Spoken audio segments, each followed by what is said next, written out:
Hello, Gun World. This is the Bucket coming at you today with my EAA Witness P-S made by Tanfoglio. This is a steel slide, steel barrel, polymer frame firearm in double action, single action. This gun was made by Tanfoglio, and Tanfoglio is a famous company in Italy that was founded after World War II when the fascist regime fell. And they started making firearms to take care of the needs of the Italian people. And they were famous for making pocket guns, some guns in 25, some guns in 32. And when they found out about the CZ75 and the lack of the Western world from being able to get this great firearm, Tanfoglio started making unlicensed copies of the CZ75 because the communist bloc countries would not trade with the West. And Tanfoglio made really good CZ75 copies. And as the wall fell and the communist countries started to break apart from the Soviet Union, CZ started importing pistols, and Tanfoglio's market of became more crowded as CZ75 started to become available. And Tanfoglio needed to come up with a different game plan for their company.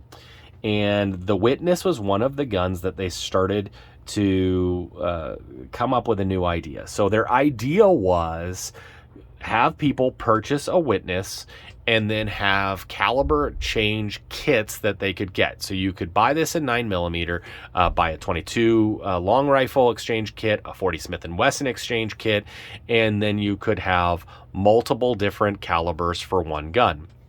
The problem with that is that they only came up with certain frames. They did not have the frame adaptability like the SIG P320 did, and the exchange kits came with a slide, a barrel, a guide rod, the spring, and a magazine, which made the exchange kits almost as expensive as the gun itself, which made it a situation where it really didn't work for them. It's not that it didn't work, it's that people just did not want to spend the cost to get an exchange kit, and a great idea just didn't work out well for Tanfoglio.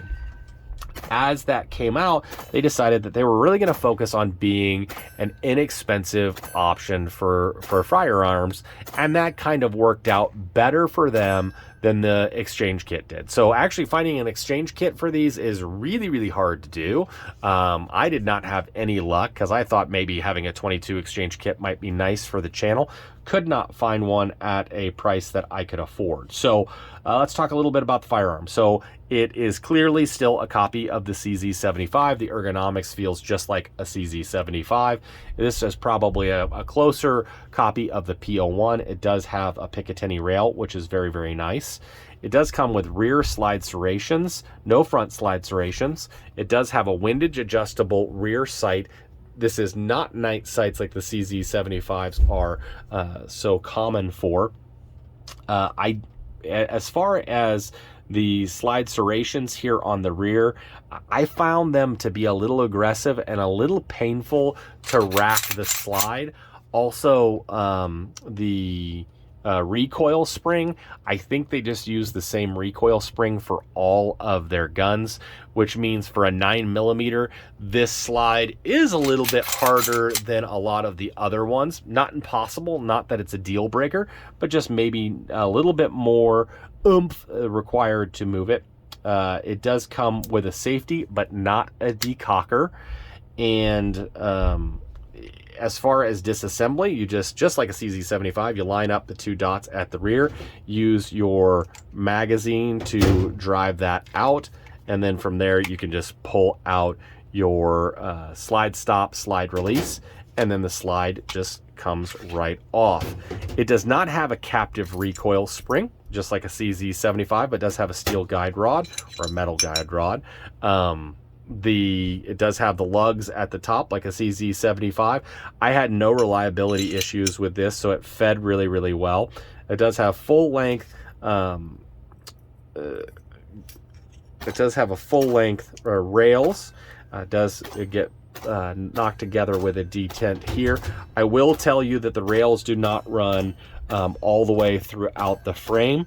So you just have a little bit of rail here and a little bit of rail here, unlike a CZ75. But again, the reliability was not an issue for me when I took this gun out to the range. Just assembles just like a CZ75, real easy to do. When I took it to the range, like I said, I was real accurate with this gun. The 3-dot sights are really good for me. I will tell you that me and the Goat Whisperer and Shorty, although we may start calling him Tanfoglio, he liked that name for sure, has this really aggressive hooked trigger, which for my feelings on my hand made it so it was a little bit painful to shoot over time. I really wish they would have done more of a flat face trigger. If you like your CZ75 triggers, you're probably going to like this a lot. It's very, very similar to a stock CZ75 trigger. As you can see with me dry firing this gun, the reset is very short, very nice. There is a little bit of take up and then just a little bit of creep, and then you're ready for more pew. So the trigger's pretty good, other than the fact that it has that big hook trigger. I was super, super accurate with it. Like I said, there was no stovepiping, no failures to eject. Everything ran great through it. When I took it out of the box and started shooting it, it was brand new in the box. When I took it to the range, I hit 5 for 5 at 20 yards. I also had a lot of success at just ringing steel from 20 yards, fast shooting. This was a really easy gun for me to pick up and shoot. Some of the downsides with it. For me, I'm in not a hot area, so the texturing of this is pretty mild. So if you are in maybe Louisiana where it gets really hot, really muggy, you're going to have a lot of sweaty hands. You may want to get some grip tape for that. Not a deal breaker at all. As far as carrying this gun, this is definitely something you could carry. It does take 17 round Glock 75 mags, so it would print a little bit unless you were really focusing on it. Holsters are not super easy to find form fitted for this. You could get kind of a standard leather or something like that, and it wouldn't be hard to find something that this gun would fit into.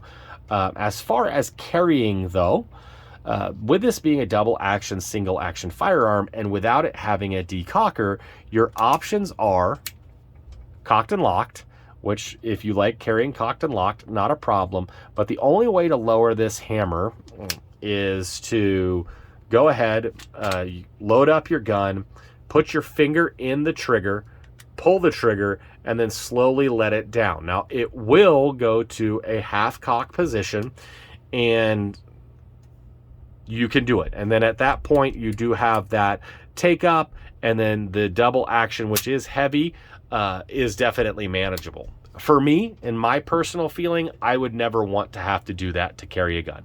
There's way too many options out there that you could do where you wouldn't have to pull a trigger on a live round in a chamber. So for me, that's kind of a deal breaker. But if I like this gun enough, carrying it cocked and locked wouldn't be hard. I just have to take it to the range, and every time I take it out of the holster, just practice taking that safety off. And this safety is tactile. It is easy to get to. It was well designed.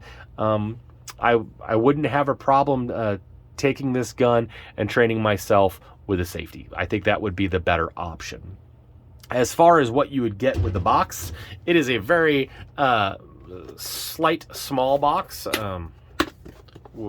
The manual that you get, it does come with one magazine and then kind of just a case lock. The manual that you will get is a manual for all of the Tanfoglio guns. It shows that they came in 45, 10 millimeter, 40 Smith & Wesson, 38 Super. It's going to give you everything you want. The only thing I don't like about it is it's a one-size-fits-all manual. So it's not for this specific gun. It's for all the Tanfoglio guns. It's actually big enough that it won't fit in the case, so you have to bend it over. As far as the P-S, the S stands for small, which means it'll take the 38 Super, the 40 Smith & Wesson, the 22 long rifle exchange kits. But as far as the 10 millimeter or the 45, this frame will not work with it. You'll need to get the large frame for it. So if you're really wanting to go down that route, it's the same thing with the P320s. The P320s don't take the 45 or the 10 millimeter unless you have a specific frame for it. So something to keep an eye out for, that particular aspect of it. If you see one of these at a pawn shop, if you see one of them at a gun show, and this is the price point you're looking for, I think you've got a very reliable firearm. I think you're going to enjoy it. If you're a striker fire guy but want a hammer fired gun in your collection, I think this is a definitely cool option. It's not going to be super expensive, and it's going to be a lot of fun to take to the range, and you're going to enjoy this firearm a great deal. They did a really good job designing this firearm. So I do want to thank everybody for supporting the channel. All the likes, the shares, the subscribes, the comments are really, really appreciated. And as always, you stay classy. Little baby bucket, do you want to live in California? No. Why? Because I'm not a compliment.